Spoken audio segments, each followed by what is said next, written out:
Assalamualaikum warahmatullahi wabarakatuh.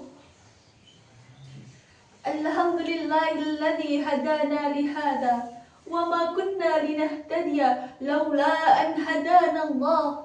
Man yahdillahu fala mudilla lahu wa man yudlil fala hadiya lahu. Asyhadu an la ilaha illallah wahdahu la syarika lah wa asyhadu anna Muhammadan abduhu wa rasuluh la nabiyya ba'dah. Assalatu wassalamu ala sayyidina Muhammad ibn Abdillah wa ala alihi wa sahbihi wa mawalah. La hawla wa la quwwata illa billah. Amma ba'du. Qala Allah Ta'ala fi kitabihil karim, a'udzu billahi minasy syaithanir rajim, wa la taqfu ma laysa laka bihi 'ilm. Al-ayah. Diwanjuri yang arif dan bijaksana, panitia penyelenggara Musa 2025 yang berbahagia, serta sahabat dai-dai dimanapun berada, semoga selalu dalam lindungan Allah Ta'ala. Amin, Allahumma amin. Hadirin yang berbahagia, sebelum kita masuk ke dalam subtema yang akan kita bahas bersama, yaitu kiat-kiat menjadi santri yang ilmiah, amaliyah ilmiah, alangkah baiknya kita mengetahui terlebih dahulu apa sih santri itu.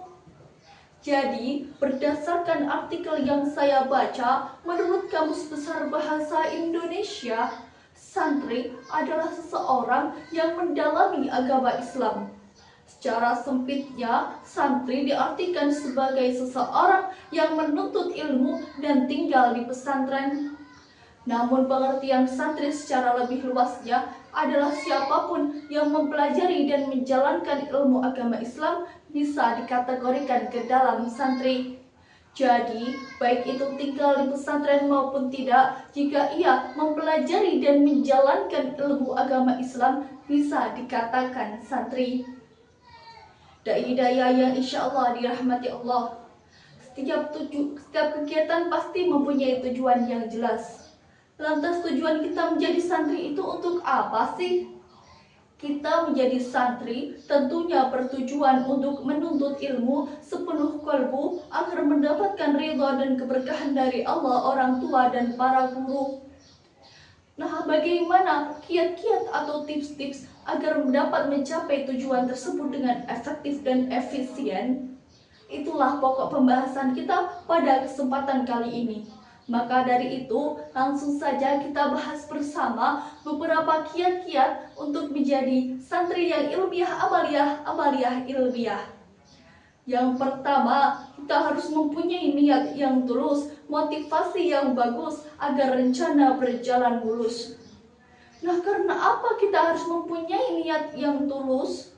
Karena berdasarkan sabda Rasulullah SAW yang diriwayatkan oleh Imam Bukhari dan Imam Muslim, yang potongan matan atau isinya berbunyi, innamal a'malu binniyat. Sesungguhnya amal itu tergantung pada niatnya. Jadi, kalau niat kita tulus dan kuat, insya Allah kita bisa menghadapi ujian-ujian untuk menguji ketulusan niat, keimanan yang erat, dan apakah kita tetap taat jika dirundung masalah yang berat, dan semoga dapat istiqomah hingga akhir hayat. Amin ya rabbal alamin.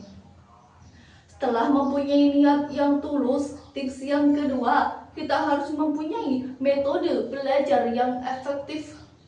Mengapa harus mempunyai metode belajar yang efektif? Karena mempunyai metode belajar yang efektif dapat membantu kita untuk bisa lebih memahami suatu ilmu dengan baik dan cepat, sehingga dapat meningkatkan ilmu serta kualitas diri kita. Selanjutnya, tips yang ketiga, kita harus mempunyai kemampuan dan keberanian untuk mengintegrasikan ilmu pengetahuan yang telah kita miliki dengan amaliyah. Berbicara tentang amaliyah, teman-teman ada yang belum tahu amaliyah itu apa? Bagi yang belum tahu, izin menjelaskan sedikit ya.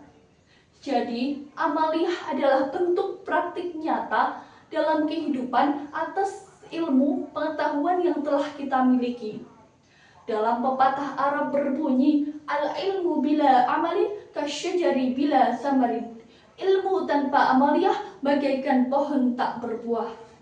Selain itu, dalam hadis yang diriwayatkan oleh Imam Muslim dan Abu Hurairah yang menjelaskan tentang 3 amal yang tidak akan terputus pahalanya, salah satunya adalah ilmu yang bermanfaat. Maka dari itu amaliyah atau pengamalan tak kalah penting dari ilmu pengetahuan atau ilmiah. Tips yang selanjutnya, yang keempat, kita harus mau dan mampu untuk mengembangkan potensi diri kita secara bertahap dan bertingkat secara terus-menerus. Karena dalam firman Allah, Quran Surat Ar-Ra'd ayat 11 berbunyi, A'udzubillahi minasyaitonirrajim, Innallaha la yughayyiru ma biqaumin hatta yughayyiru ma bi anfusihim.